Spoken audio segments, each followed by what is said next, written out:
మన ప్రభువు అయిన యేసుక్రీస్తు నామములో మీ అందరికీ నా హృదయపూర్వకమైన వందనాలు.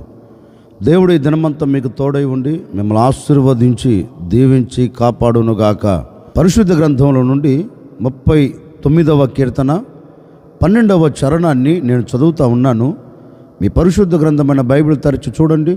యెహోవా, నా ప్రార్థన ఆలకింపుము, నా మొరకు చెవియొగ్గుము, నా కన్నీళ్లు చూచి మౌనంగా నుండకుము.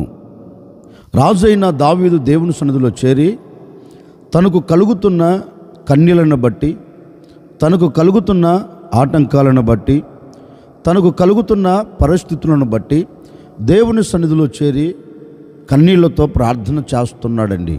అంటే అతనికి కన్నీళ్లకు కారణం ఏంటో, అతడు కన్నీరు కార్చేదానికి ప్రబలమైన కారణాలు ఏంటో వాటన్నిటిని తలంచి తనకు కలుగుతున్న ఆటంకాలు కావచ్చు, తనకు కలుగుతున్న పరిస్థితుల ప్రభావాలు కావచ్చు, ఏవైనా కావచ్చండి, తన హృదయాన్ని గాయపరుస్తూ, తన హృదయం కృంగిపోయేటట్లుగా, తన హృదయం మనోవేదనకు కారణమయ్యేటట్లుగా పరిస్థితులన్నీ విభిన్నంగా మలచబడి అతన్ని కృంగదీస్తుంటే దానిని బట్టి దేవుని సన్నిధిలోనికి వచ్చి దేవుని సన్నిధిలో ఎలుగెత్తి ప్రార్థన చేస్తున్నాడండి. అయ్యా, ఈ శ్రమలను నేను తట్టుకోలేకపోతున్నాను, నాకు కలుగుతున్న అవంతరాలు ఇలా ఉన్నాయి, నాకు కలుగుతున్న ఆటంకాలు ఇలా ఉన్నాయి, వీటన్నిటి మీద నేను జయము పొందలేక నేను నలపబడుతున్నాను, నా కన్నీరు కారిపోతుందయ్యా, నేను వీటిని సహించలేకపోతున్నాను, భరించలేకపోతున్నాను, గనుక నా కన్నీళ్లను చూచి నువ్వు మౌనంగా ఉండవద్దు, నీవు నా యొద్దకు దిగివచ్చి నా కన్నీళ్ల మధ్యలో నుండి నన్ను విడిపించు అని దావీదు దేవుని సన్నిధిలోనికి వెళ్ళి దేవుని సన్నిధిలో తనకు కలుగుతున్న వేదనను బట్టి, తనకు కలుగుతున్న బాధను బట్టి కన్నీరు కార్చుచు దేవుని పాదాలు పట్టుకొని మొరపెడుతున్నాడు. అయ్యా, నీవు కన్నీరును చూచి మౌనంగా ఉండే దేవుడవు కాదు కదా, నీవు కన్నీరును చూచి నిలిచిపోయే దేవుడవు కాదు కదా, నా కన్నీరును చూచి నా యొద్దకు వచ్చి నా కన్నీరును తుడిచివేయి అని దావీదు దేవుని సన్నిధిలో ప్రార్థన చేస్తున్నాడండి. నిజమే, దావీదు దేవుని సన్నిధిలో ప్రార్థించినట్లుగా, దావీదు కలుగుతున్న ఆపదలను బట్టి దావీదు కన్నీరు కార్చి దేవుని పాదాలు పట్టుకున్నట్లుగా ఈ మాటలు వింటున్న నీ వ్యక్తిగత జీవితంలో కూడా నీకు కలుగుతున్న ఆటంకాలను బట్టి, నీకు కలుగుతున్న వేదనను బట్టి, నీకు కలుగుతున్న శోధనను బట్టి, నిన్ను తరుముతున్న పరిస్థితులను బట్టి నీవు కూడా ఇప్పటి వరకు ఎన్నో సందర్భాలలో కన్నీరు కారుస్తూనే ఉన్నావు. కానీ నీ కన్నీళ్లకు ఏమైనా ముగింపు కలిగిందా అంటే నీ కన్నీళ్లకు ముగింపు కలగకుండా అలాగే కన్నీరు కారుస్తున్నావండి. ఎందుకని? నీవు దేవుని సన్నిధిలోనికి వచ్చి దేవుని సన్నిధిలో మనసు విప్పి, అయ్యా, ఈ బాధను నేను భరించలేకపోతున్నాను, ఈ కన్నీళ్ళ మధ్యలో నుంచి నాకు విడుదల కావాలి అని నీవు మొరపెట్టడం లేదు గనుక నీ కన్నీరు కన్నీరుగానే నిలిచిపోయిందండి, నీ వేదన వేదనగా నిలిచిపోయింది. ఆ కన్నీళ్ళు తుడవబడి ఆనందం చూడలేకపోతూ వచ్చావేమో. ఇదిగో ఈ ఉదయకాల సమయంలో ఓ సేవకుడిగా నేను మీతో చెప్తున్నానండి, దావీదు దేవుని సన్నిధిలోనికి వెళ్ళి తనకు కలుగుతున్న కన్నీరుని బట్టి దేవుని పాదాలు పట్టుకొని నా కన్నీరును తుడిచివేయవా అని దేవుని అడిగితే దేవుడు దావీదు యొద్దకు వచ్చి అతని కన్నీటిని తుడిచి అతనికి ఆనందాన్ని దయచేసినట్లుగా, అతనికి ఆనందం అనుగ్రహించినట్లుగా, అతడు ఆనందకరంగా సాగిపోయేటట్లుగా అద్భుతం చేసినట్లుగా నీ పట్ల కూడా ఈ కార్యం జరగాలి అంటే నీవు దేవుని సన్నిధిలోనికి వెళ్ళి దేవుని పాదాలు పట్టుకొని, ప్రభువా, నా కన్నీరును తుడిచివేయవా అని ఈరోజు నా దేవుని పాదాలు పట్టుకొని నీవు అడగగలిగితే నిశ్చయముగా నా దేవుడు నీ కన్నీళ్లను తుడిచివేయబోతూ ఉన్నాడు. నీ కన్నీళ్లకు కారణం ఏంటో, నీవు కన్నీరు కార్చేదానికి ప్రబలమైన కారణాలు ఏవో వాటన్నిటి మీద నా దేవుడు నీ కన్నీళ్లకు ముగింపును కలగచేసి నీ నోటి నిండా ఆనందం నా దేవుడు అనుగ్రహించబోతూ ఉన్నాడు. నీవు దేవుని సన్నిధిలోనికి వచ్చి దావీదు దేవుని పాదాలు పట్టుకున్నట్లుగా ఈరోజు నువ్వు దేవుని పాదాలు పట్టుకోగలిగితే నా ప్రభు నీ కుటుంబం పట్ల అద్భుతమైన కార్యం జరిగిస్తారండి. నిజమే, ఈనాటి వరకు నిన్ను ఎవరు బాధిస్తున్నారో, నిన్ను ఎవరు కన్నీళ్లు కార్చేటట్లుగా చేస్తున్నారో, అందుకే జ్ఞాని అయిన సొలొమోను కూడా తన గ్రంథంలో ఒక మాట రాస్తాడండి. ఏమని రాస్తారంటే, బాధించేవారు బలవంతులు గనుక ఆదరించు దిక్కులేక కన్నీరు కారుస్తున్నారంటండి. జ్ఞాని అయిన సొలొమోను అంటారు, బాధించేవాడు బలవంతుడు గనుక బాధపడేవాడు ఆదరించు దిక్కులేక కన్నీరు కారుస్తున్నారు అని తన గ్రంథములో ఒక మాట రాస్తాడు. నిజమే. ఈ రోజున ఏది నిన్ను బాధిస్తుందో, బాధించేది ఏది బలవంతంగా నీ మీద పెత్తనం చేస్తుందో, ఒకవేళ దేని వలన ఆర్థిక ఇబ్బందుల వలన బాధపడుతూ కన్నీరు కారుస్తున్నావా, శరీరంలో ఉన్న అనారోగ్యం వలన నీవు బాధించబడుతూ కన్నీరు కారుస్తున్నావా, నీ పిల్లలు నీ మాట వినకపోయినందువలన నీ పిల్లల ద్వారా నీకు బాధ కలుగుతూ ఒకవేళ కన్నీరు కారుస్తున్నావా, నీ చేతి పనిలో ఒక మార్పు లేక, నీ ఆత్మ సంబంధమైన జీవితంలో ఎదుగుదల లేక, నీ వ్యాపారంలో ఒక ఆశీర్వాదం కలగక, ఒకవేళ ఎక్కడ అడుగు వేస్తున్నా అక్కడ నేను గొప్పగా కూల్చబడుతున్నానని పరిస్థితులన్నీ నన్ను బాధిస్తున్నాయి, బలవంతంగా నన్ను కృంగదీస్తున్నాయి అని ఒకవేళ కన్నీరు కారుస్తున్నావా, ఈ ఉదయకాల సమయంలో నా ప్రభు నీతో చెప్పకనే చెబుతున్నాడండి. ఏవి బలవంతంగా నిన్ను బాధిస్తున్నా, ఏటి ద్వారా బలవంతంగా నీ కంట కన్నీరు కలుగుతున్నా, ఏవి నిన్ను తరుముతున్నా, ఏవి నిన్ను పడగొడుతున్నా, ఏవి నేను కుప్పగా కూలుస్తున్నా, ఒకవేళ వేటిలో నీవు చెక్కబడిపోయి అలాగే కుప్పగా కోల్చబడి కన్నీరు కారుస్తున్నావో నాకు తెలియదండి. నీకే నా ప్రభు ఒక శుభవార్త చెప్తున్నారు. భయపడకు, నిశ్చయముగా నిన్ను బాధిస్తున్న ప్రతి బలవంతు చేతుల్లో నుండి నేను మిమ్మల్ని విడిపించబోతూ ఉన్నాను. బాధించేవాడు ఇక నీకు దూరం అగునట్లుగా నేను అద్భుతం చేయబోతూ ఉన్నాను. బాధించేవాడు నీ ఎదుట నిలబడకుండా నేను కొట్టివేయబోతూ ఉన్నాను.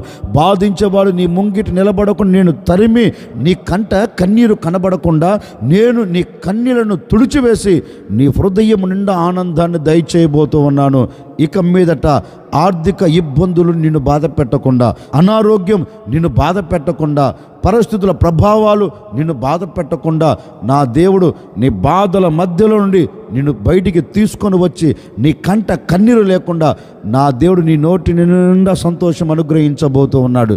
కానీ ఈ అనుభవం నీకు కలగాలంటే నీవు దేవుని సన్నిధిలో చేరి ఒక చిన్న ప్రార్థన చేసుకోగలిగితే, అయ్యా నేను కన్నీరు కారుస్తున్నాను, నా కన్నీళ్ళను చూచి నీవు మౌనంగా ఉండవద్దయ్యా, ఒకసారి నా వైపు నీ కనుదృష్టి త్రిప్పండి, నీ కనుదృష్టి నా మీద నిలబెట్టండి, నా కన్నీళ్లను చూచి నీవు మౌనంగా ఉండక నా యొద్దకు దిగివచ్చి ఈ కన్నీళ్ళ మధ్యలోంచి నాకు విడుదల కలగచేయండి అని నీవు దేవుని పాదాలు పట్టుకొని మొరపెట్టగలిగితేనండి, ఈ దినమే ఈ క్షణమే నా దేవుడు నీ కంట కన్నీరు లేకుండా తుడిచివేయబోతూ ఉన్నాడు. అందుకే లేఖనములో కూడా గ్రంథస్థం చేయబడిన మాట ఏంటో తెలుసండి. తల్లి దేవుని మందిరంలోనికి వెళ్ళి దేవుని పాదాలు పట్టుకొని దేవుని పాదాల చెంత కన్నీరు కార్చుచు ఓ మాట అడుగుతుందండి, అయ్యా నీ సేవకురాలునైనా నన్ను జ్ఞాపకం చేసుకో, నాకు కలుగుతున్న వేదన ఏంటో నీకు తెలుసు కదా, నేను పడుతున్న బాధ ఏంటో నీకు తెలుసు కదా, నేను కృంగిపోతున్న కృంగుదల ఏంటో నీకు తెలుసు కదా, నేను పడుతున్న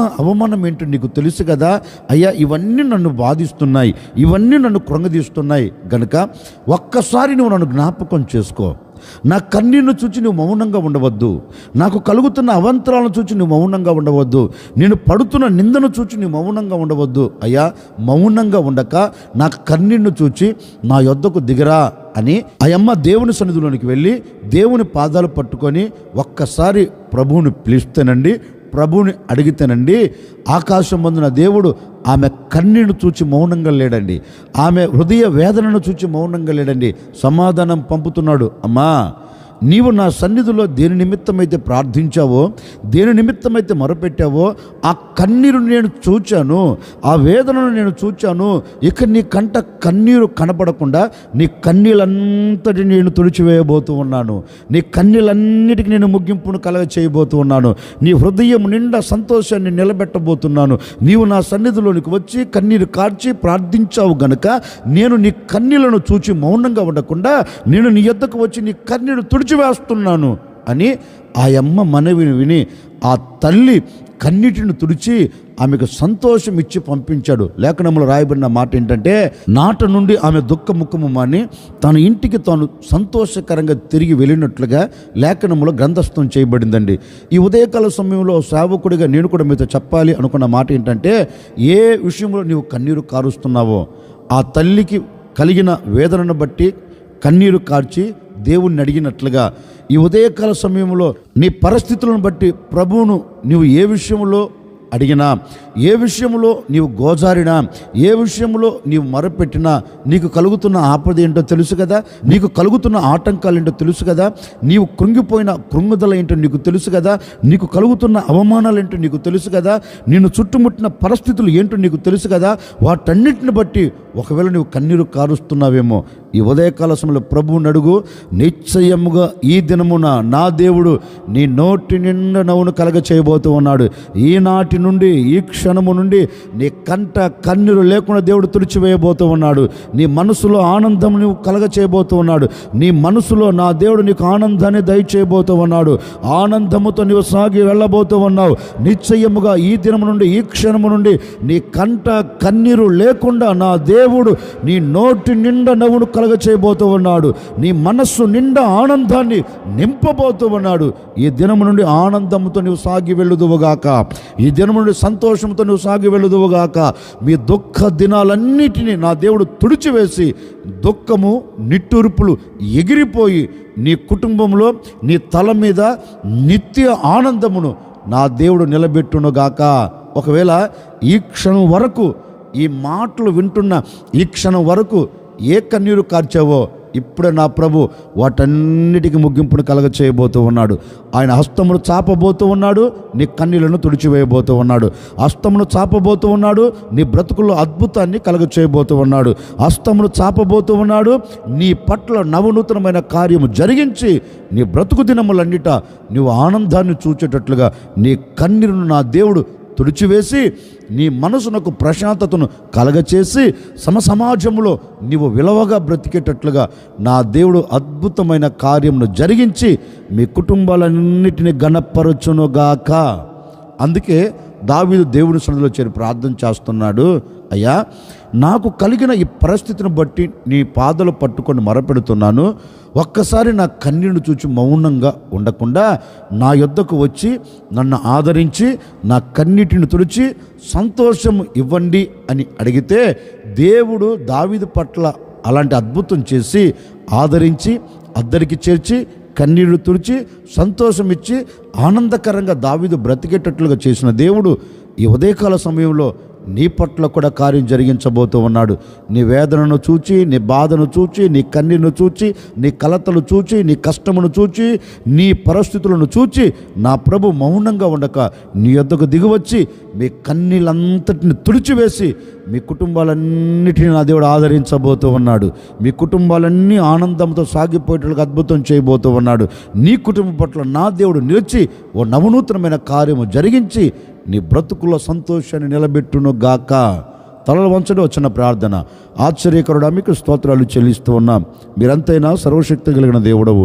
నిజమే, మా కన్నీరు చూచి మౌనంగా ఉండక మా యొద్దకు దిగివచ్చి మమ్మల్ని ఆదరించి మా ప్రార్థనను విని మాకు సంతోషాన్ని కలగచేసి మాకు నిత్య ఆనందం అనుగ్రహించి సమాజంలో విలువగా నిలబెడతావని మాట ఇచ్చి ఉన్నావు. నిజమే నాయనా.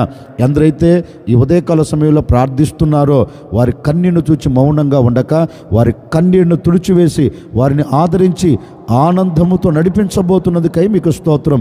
ఈ దినమంతా బిడ్డలు ఎక్కడికి వెళుతున్న ఆనందం కలుగునట్లుగా, ఈ దినమంతా ఎక్కడ అడుగు పెడుతున్న బిడ్డలు సంతోషాన్ని చూచున్నట్లుగా ప్రతి వారి కన్నీటి బాష్ప బిందును మీరు తుడిచివేసినందుకై మీకు స్తోత్రాలు చెల్లిస్తూ ఈ దినమంతా మీరు తోడై నడిపించమని యేసు నామములు అడిగి వేడుకొనుచున్నాము తండ్రి, ఆమెన్. నా ప్రభు కృప మీకు తోడై ఉండి ఈ దినమంతా మీ కన్నీళ్లను తుడిచి మిమ్మల్ని ఆదరించి మీకు సంతోషం ఇచ్చి నడిపించునుగాక.